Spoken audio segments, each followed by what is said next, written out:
Trump ট্যারিফের কারণে এবং আমাদের প্রফেসর ইউনূসের টেক ওভার অফ দি আর কান্ট্রিজ চার্জ, এ কারণে অনেক সুযোগ তৈরি হবে। সেই সুযোগগুলি বিভিন্নভাবে নিতে হবে। তার মধ্যে প্রথমটা হলো এক্সপোর্টের মাধ্যমে তো আমরা নিচ্ছি। এখানে লাগবো। তারপর আরো আরো চিন্তা ভাবনা করতে হবে। সেই চিন্তা ভাবনার মধ্যে কি আছে? যেমন আউটসোর্সিং আছে। হ্যাঁ, কিছু বলবেন নাকি?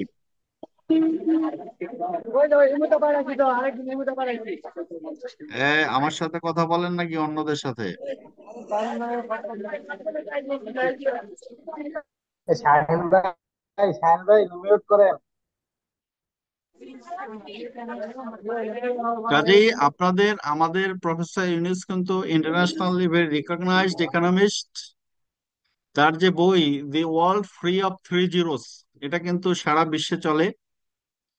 এই বইয়ের মধ্যেই লেখা আছে যে একটা অর্থনীতি কিভাবে চলবে। বলছে অর্থনীতি একটা চলতে হলে প্রথমেই করতে হবে জিরো প্রপার্টি, তারপর হতে হবে জিরো আনএমপ্লয়মেন্ট, কোনো আনএমপ্লয়মেন্ট থাকবে না, এবং কিভাবে থাকবে না সেটা সে ওখানে ওই বইয়ে ব্যাখ্যা দিচ্ছে। কাজেই বাংলাদেশে আনএমপ্লয়মেন্ট থাকবে না ভবিষ্যতে যদি প্রফেসর ইউনুস থাকে। এই লোকটাকে যে পরিমাণ আপনার হিউমিলিয়েশন দেখতে হয়েছে, বাংলাদেশে হিউমিলিয়েট করেছে বাঙালিরা, সেটা আপনার কল্পনাতীত। এবং তার শুধু এই zero employment unemployment zero property না, তার আরো আরেকটা জিরো কনসেপ্ট হলো নেট কার্বন এমিশনস, কোনো কার্বন ডাই অক্সাইড আকাশে উঠবে না। এটা করতে পারলে হবে a world free of three zeros. এবং তার যে সোশ্যাল বিজনেস, এই সোশ্যাল বিজনেস এবার যে অলিম্পিক অলিম্পিক হলো, এটা সোশ্যাল বিজনেস অলিম্পিক ছিল। এই যে ফ্রান্সে কি অলিম্পিকের জন্য ছিল না প্রফেসর ইউনুস, নাকি ওয়ার্ল্ড কাপ ফুটবল, নাকি অলিম্পিকই তো? হ্যাঁ, অলিম্পিক। এই যে আমাদের 5 আগস্টে সে কোথায় ছিল? জি বাংলাদেশে স্যার, ছিল না। অলিম্পিকে সে ইনভাইটেড ছিল, হ্যাঁ। এই অলিম্পিকটা ছিল social business Olympics. Social business Olympics মানে কি, যে এটা ব্যবসা হবে, অনেক হোটেল ব্যবসা করবে, অনেকেই ব্যবসা করবে, ফ্রান্স ব্যবসা করবে। এই ব্যবসাটা হবে সোশ্যাল বিজনেস। এর মানে হলো এই ব্যবসা কেউ খাবে না। পানি এই দিলাম তো ব্যবসা ভাই। দিয়ে এই ব্যবসা দিয়ে ব্যবসা গ্রো করবে, আর ওই ব্যবসা গ্রো করলে কি হবে? এমপ্লয়মেন্ট হবে। এবং বাংলাদেশের দায়িত্ব নেওয়ার পরে সে স্টেটমেন্ট দিয়েছে, বলছে যে আপনাদের যারা ইন্ডাস্ট্রিয়ালিস্ট, যেমন স্ট্যান্ডার্ড গ্রুপ, ইন্ডাস্ট্রিয়ালদের উচিত একটা সোশ্যাল বিজনেস চালু করা। ব্যবসা তো করলেনই এতদিন, একটা সোশ্যাল বিজনেসও করেন। সোশ্যাল বিজনেস মানে গার্মেন্টস বিজনেসই আপনার গ্রামে করেন, গ্রামের মানুষকে এমপ্লয়মেন্ট দেন। তাদের ঢাকা নিয়ে আসতেছেন কেন? এমপ্লয়মেন্ট দেন। এবং আপনি যে ইনভেস্টটা করলেন, এই ইনভেস্টটা আস্তে আস্তে তুলে নিয়ে আসবেন, কিন্তু কোনো প্রফিট নেবেন না। কারণ কি, প্রফিট দিয়ে গ্রোথ হবে কোম্পানির। কোম্পানি টিকে থাকবে ওই প্রফিট দিয়ে। কিন্তু আপনি আপনার এই যে বলছে রিকপ দা মানি ইনভেস্টেড, যে টাকা আপনি ইনভেস্ট করবেন সেটা আস্তে আস্তে নিয়ে নেন, কিন্তু প্রফিট নিতে পারবেন না। ইট ইজ দা এটা আপনার দান খয়রাত করেন না, দান খয়রাত, এটা দান খয়রাতের সাথে কম্পেয়ার করা যায়। যে আপনি দান খয়রাত করলেন, এ তো পাবেনই না। আর এখানে এই সোশ্যাল বিজনেস ইনভেস্ট করলে দান খয়রাতের থেকে অনেক পুরস্কার বেশি। কারণ কি, সে তো আপনি তো আরো ওইটা দিয়ে আরেকটা ব্যবসা চলতেই থাকবে, আর মানুষের এমপ্লয়মেন্ট হতেই থাকবে। শুধুমাত্র একদিনের অভাব পূরণ হবে না, এটা ফিউচার অভাব সব সলিউশন হয়ে যাবে। এটা বলে সোশ্যাল বিজনেস। কাজেই আমাদের lot of opportunities are there, and আমাদের আমাদের প্রফেসর ইউনিভার্সিটির কাছ থেকে বুদ্ধি নিতে হবে।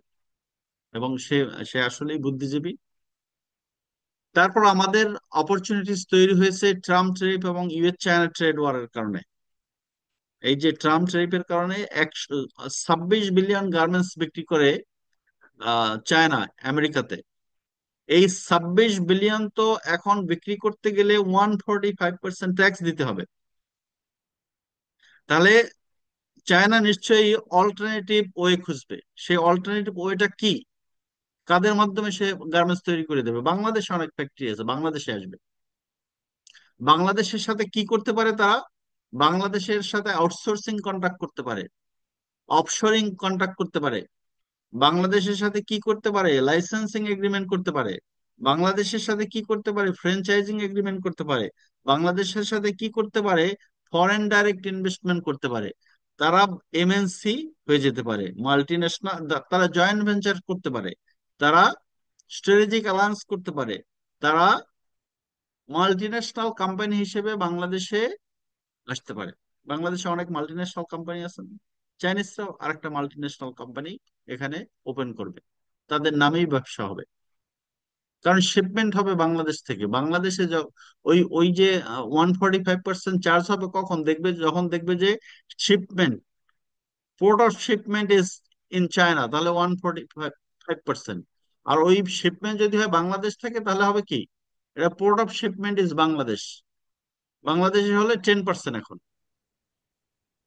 কাজেই আপনার এই ট্রাম্প ট্যারিফের সুবিধা নিতে হলে আপনাকে এই ব্যাপক ধারণা রাখতে হবে কিভাবে আউটসোর্সিং করতে হয়। চাইনিজদের বলতে হবে তোমরা আউটসোর্সিং চুক্তি করো আমাদের সাথে, আউটসোর্সিং এগ্রিমেন্ট। চাইনিজদের বলতে হবে অফশোরিং করা, বাংলাদেশে এসে ব্যবসা শুরু করবে।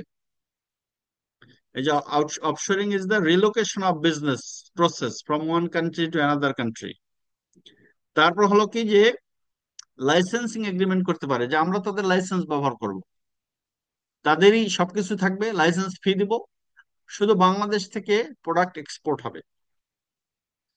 তারপর হতে পারে, আর লাইসেন্সিংটা সাধারণত হয় কি, যেটা ফার্মাসিউটিক্যালস বা অন্যান্য প্রোডাক্ট যারা পেটেন্ট করে, যেমন একটা প্যারাসিটামল তৈরি করতে যে ফর্মুলা লাগে, সেই ফর্মুলাটা তো বাংলাদেশের কেউ আবিষ্কার করেনি। এই ফর্মুলা তো পেটেন্ট করা হচ্ছে যে আমেরিকান কোন সায়েন্টিস্টের নামে। কাজেই আমেরিকান সায়েন্টিস্ট আজীবন তার ফ্যামিলি, তার উত্তরসূরিরা ওই লাইসেন্স ফি পেতে থাকে। তার যদি ফর্মুলা ইউজ করেন, তাহলে আপনাকে ফি দিতে হবে। যেটা যেটা আপনার গতবার আপনার করতে চেয়েছিল যে আগের সরকার, যে আমেরিকার সাথে ওইভাবে আমেরিকা আগাচ্ছিল চুক্তি করবে যে লাইসেন্স ফি দিতে হবে। যত আমরা বাংলাদেশে যত মেন ফার্মাসিউটিক্যালস কোম্পানি আছে, তাদের কি কারো লাইসেন্স আছে? লাইসেন্স বলতে প্রোডাক্ট তৈরির যে ফর্মুলা আছে, পেটেন্ট আছে? নেই। এই পেটেন্ট গুলির ফি সব যদি আমেরিকাকে দিতে হলো, তাহলে তো আপনার প্যারাসিটামল এখন যে আপনি 1 টাকায় 1 পিস কিনেন, ওইটা 1000 টাকায় 1 পিস কিনতে পারতেন না। আর হ্যাঁ, এই প্যারাসিটামল না, আরো অন্যান্য মেডিসিনের কথা আছে, কারণ প্যারাসিটামলের যে মালিক সে বলছে যে এটা ফ্রি, তৃতীয় বিশ্বের মানুষ এটা ব্যবহার করতে পারবে, বাংলাদেশে এই কারণে ইউজ করতে পারে। কিন্তু ক্যান্সার মেডিসিন যে তৈরি করে, তার তো কোনো পেটেন্ট ফি দেন না। সো এই লাইসেন্সিং আপনার ওই ধরনের প্রোডাক্টের ক্ষেত্রে অ্যাপ্লিকেবল। আর ফ্র্যাঞ্চাইজিং, আপনি গার্মেন্টসেও ফ্র্যাঞ্চাইজিং এগ্রিমেন্ট করতে পারেন, যে তাদের সব টেকনোলজি তারা দিবে, আপনি শুধু এখানে প্রোডাকশন করবেন আর শিপমেন্ট করবেন। ফ্যাক্টরি থাকবে, ফ্যাক্টরির মেশিনস, ফ্যাক্টরির আপনার র মেটেরিয়াল সবকিছু তারা দিবে। দিলে তাহলে আপনার তো সহজ হয়ে গেল কাজ করা, শুধু আমাদের লেবার লাগবে, আর আর এখান থেকে শিপমেন্ট হবে, সুবিধা নেব। তারপর আমরা ফরেন ডাইরেক্ট, তারা এখানে ইনভেস্ট করবে, পুরোই মালিক তারা। ফরেন ডাইরেক্ট ইনভেস্টমেন্ট আর এমএনসি একই, মাল্টিন্যাশনাল কোম্পানিগুলি ফরেন ডাইরেক্ট ইনভেস্টমেন্ট করে আপনার ই করতে পারে, ব্যবসা করতে পারে। আর জয়েন্ট ভেঞ্চার, যে আরেকটা এক চাইনিজ কোম্পানি আর একটা বাংলাদেশি কোম্পানি, দুইজনে আলাদা কোম্পানি কিন্তু একটা নতুন একটা ভেঞ্চার তৈরি করবে, যে ভিএলএটেক্স আর এইচএনএম, দুটো মিলে বাংলাদেশে একটা ভিএলএটেক্স এইচএনএম নামে একটা নতুন ফ্যাক্টরি দিল, এটাকে বলা হয় জয়েন্ট ভেঞ্চার্স। দুইটা কোম্পানি আলাদাই থাকবে। স্ট্র্যাটেজিক অ্যালায়েন্স কি, যে আমরা ট্রাম্পের পিরিয়ডে এরকম সমস্যা আছে, তাহলে ট্রাম্পের 5 বছরে আমরা আউটসোর্সিং কন্ট্রাক্ট করি বাংলাদেশের সাথে। তারপর ট্রাম্প যাওয়ার পরে যদি এরকম 145% থাকে, তখন আরো কন্টিনিউ করবো, আরো অ্যালায়েন্স ইনক্রিজ করব, এগ্রিমেন্ট বাড়াবো। এটাকে বলা হয় স্ট্র্যাটেজিক অ্যালায়েন্স। কোন একটা for a specific period of time, একটা নির্দিষ্ট সময়ের জন্য ম্যানুফ্যাকচারিং এগ্রিমেন্ট অথবা সার্ভিস এগ্রিমেন্ট অথবা ইন্টেলেকচুয়াল এগ্রিমেন্ট করা, স্ট্র্যাটেজিক অ্যালায়েন্স করা যায়।